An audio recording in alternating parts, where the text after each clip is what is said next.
Por que voltei ao pecado, mesmo após me converter? Eu preciso abrir o coração com você hoje. Este vídeo não é sobre te ensinar algo do alto de uma montanha, como se eu já tivesse vencido todas as minhas lutas.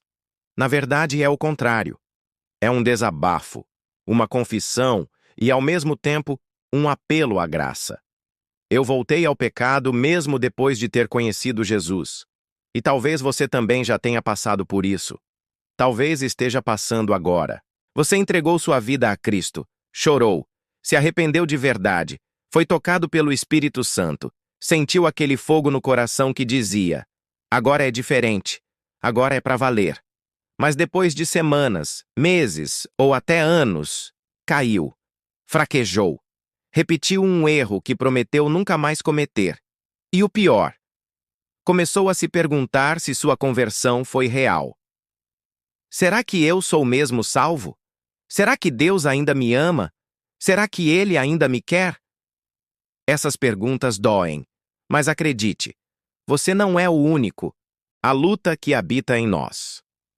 O apóstolo Paulo, em Romanos 7,19, escreveu algo extremamente profundo e verdadeiro.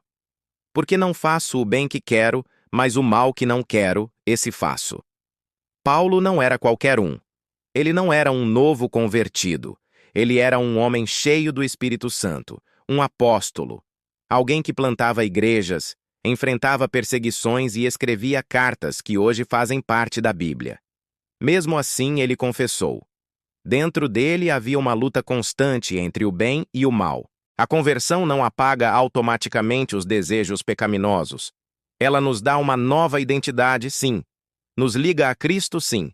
Mas também inicia uma guerra espiritual dentro de nós.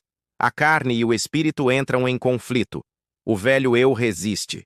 E às vezes, a gente perde uma batalha. Mas perder uma batalha não significa que perdemos a guerra. O que me levou a cair de novo? Quero ser sincero. Quando me converti, eu pensei que nunca mais cairia. Eu estava tão apaixonado por Jesus, tão grato pela salvação, que não imaginava como poderia sequer desejar as coisas antigas. Mas com o tempo, fui deixando brechas. Falta de vigilância. Jesus disse: vigiai e orai, para que não entreis em tentação. Mateus 26:41. Eu negligenciei isso. Deixei de orar como antes. Parei de ler a Bíblia com fome. Deixei de jejuar.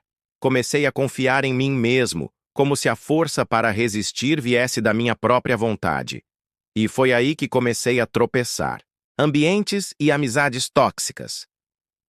Voltei a andar com pessoas que me puxavam para trás, pessoas que, por mais queridas que fossem, me influenciavam mais do que eu as influenciava. A Bíblia diz em 1 Coríntios 15:33: as más companhias corrompem os bons costumes.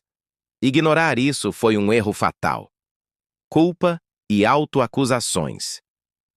Depois da queda, veio a vergonha.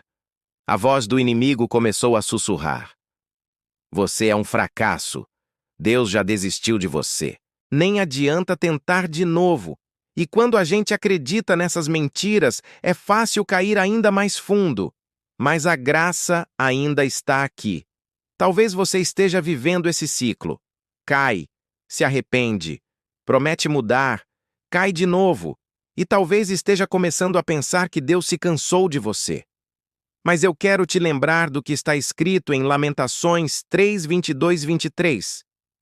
As misericórdias do Senhor são a causa de não sermos consumidos, porque as suas misericórdias não têm fim. Renovam-se cada manhã, grande é a tua fidelidade. Se você ainda sente tristeza pelo pecado, se ainda sente dor por ter se afastado, é sinal de que o Espírito Santo ainda está trabalhando em você. Deus ainda está te chamando de volta. Jesus não veio salvar os perfeitos. Ele veio buscar os doentes, os quebrados, os que erram. Ele não está surpreso com a sua queda, mas ele está te esperando para levantar. Arrependimento verdadeiro e não desespero. Existe uma diferença entre arrependimento e desespero. O desespero nos faz fugir de Deus. O arrependimento nos leva de volta aos braços dele. Em 2 Coríntios 7:10, Paulo explica: porque a tristeza, segundo Deus, produz arrependimento para a salvação, que a ninguém traz pesar. Mas a tristeza do mundo produz morte. Se a sua tristeza está te levando para mais longe de Deus, cuidado. Isso não é arrependimento.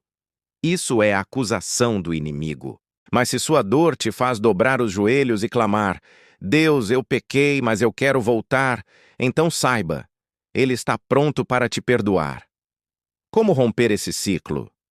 A pergunta que fica é: como sair desse ciclo de quedas e recomeços frustrados? Aqui vão algumas atitudes que estou aprendendo a tomar, não como quem venceu tudo, mas como quem está lutando todos os dias. 1. Trate o pecado com seriedade. Não minimize o pecado. Não brinque com ele. Não aceite justificativas. Pecado é traição contra o amor de Deus, e enquanto você não odiar o pecado, você vai continuar voltando para ele. 2. Busque ajuda.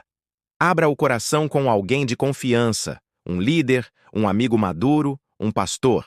Pecados escondidos criam raízes. A Bíblia diz que confessai os vossos pecados uns aos outros e orai uns pelos outros, para que sejais curados. Tiago 5,16. 3. Fortaleça sua vida espiritual. Ore mesmo sem vontade. Leia a Bíblia mesmo sem entender. Vá para a presença de Deus mesmo com vergonha. Porque é na presença dele que somos transformados. Não é a força da sua disciplina que vai te libertar. É a graça de Deus agindo em você. 4. Fuja da tentação. Não negocie com a tentação. Fuja. José fugiu da esposa de Potifar. Ele não ficou explicando. Ele correu. E foi essa atitude radical que o preservou. 5. Lembre-se de quem você é em Cristo. Você pode ter pecado, mas isso não muda sua identidade. Você continua sendo filho. O filho pródigo errou feio, mas quando voltou para casa, o pai correu para abraçá-lo. Lucas 15. Deus não se cansa de te amar. Se existe algo que essa caminhada com Deus me ensinou, é que a fidelidade dele não depende da minha constância. Ele é fiel mesmo quando eu sou infiel. Ele continua me chamando, mesmo quando eu paro de ouvir. Ele continua me buscando, mesmo quando eu corro. Isaías 1,18 diz: ainda que os vossos pecados sejam como a escarlata, eles se tornarão brancos como a neve. A redenção é possível. O recomeço é real, mas é preciso decidir voltar. Um convite à reflexão. Eu não estou aqui para apontar o dedo. Estou aqui como alguém que também caiu, mas que decidiu levantar. Se você sente que falhou com Deus, que decepcionou a si mesmo, que o pecado te prendeu outra vez, eu te digo, não é o fim da sua história. A cruz ainda está de pé, o sangue ainda tem poder, e o amor de Deus continua firme como nunca. Você quer recomeçar? Quer sair desse ciclo? Quer experimentar a restauração? Então ore comigo. Agora, onde você estiver, diga: Senhor, eu pequei, me afastei de ti, mas hoje eu volto. Não porque mereço, mas porque creio na tua graça. Cria em mim um coração puro e renova dentro de mim um espírito reto. Me levanta, me restaura, me ensina a viver contigo de verdade. Em nome de Jesus. Amém. Conclusão. O pecado não é o fim. Cair no pecado após a conversão não significa que sua fé foi falsa. Significa que você é humano, frágil e precisa de Deus todos os dias. A jornada da fé não é uma linha reta. Tem quedas, tropeços, dores e recomeços. Mas também tem perdão, tem misericórdia, tem graça, tem renovo. E tem uma promessa. Aquele que começou a boa obra em vós, há de completá-la até o dia de Cristo Jesus. Filipenses 1:6. Não desista. Deus ainda está escrevendo sua história. E ela será linda, porque é escrita por um autor que nunca erra, nunca se atrasa e nunca desiste de quem ama.